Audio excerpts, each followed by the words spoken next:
നമസ്കാരം. നാം സ്വാമി ദേവചൈതന്യാനന്ദ സരസ്വതി വർത്തമാന കാലഘട്ടത്തിൽ കേരളത്തിലെ സാമൂഹിക അന്തരീക്ഷത്തിൽ ക്ഷേത്രവിശ്വാസങ്ങളും ആചാരങ്ങളും അനുഷ്ഠാനങ്ങളും തകർക്കപ്പെടുന്നതിന് വേണ്ടിയുള്ള വളരെ ആസൂത്രണമായിട്ടുള്ള കടന്നുകയറ്റമാണ് നടന്നുകൊണ്ടിരിക്കുക.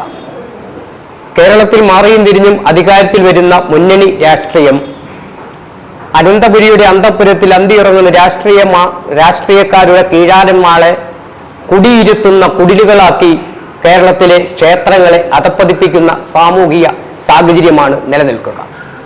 കേരളത്തിലെ ക്ഷേത്രങ്ങളെ നിത്യനിദാനങ്ങൾക്ക് മുട്ടം കൂടാതെ നടന്നുകൊണ്ടിരിക്കുന്ന ക്ഷേത്രങ്ങളെ ദേവസ്വം ബോർഡുകൾ കൈയടക്കുകയും അവിടെ രാഷ്ട്രീയക്കാരുടെ കീഴാളന്മാരെ കുടിയിരുത്തുകയും ചെയ്യുന്ന സാമൂഹിക സാഹചര്യം നിലനിൽക്കുകയാണ്.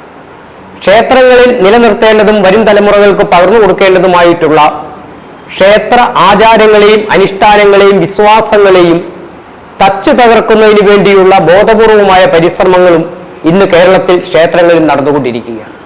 അതുപോലെ തന്നെ ക്ഷേത്രങ്ങളിൽ നിത്യനിദാനങ്ങൾക്ക് ഉപയോഗിക്കുന്ന പൂജാ സാധനങ്ങൾ ഉൾപ്പെടെയുള്ള സാധനങ്ങൾ അതിൽ വേണ്ടത്ര ശുദ്ധിയും വൃത്തിയും ഇല്ലാതെ മായം കലർത്തിക്കൊണ്ടും വിൽക്കുകയും ക്ഷേത്ര ചൈതന്യങ്ങളെ തകർക്കപ്പെടുന്ന സാഹചര്യങ്ങളാണ് നിലനിന്നുകൊണ്ടിരിക്കുക.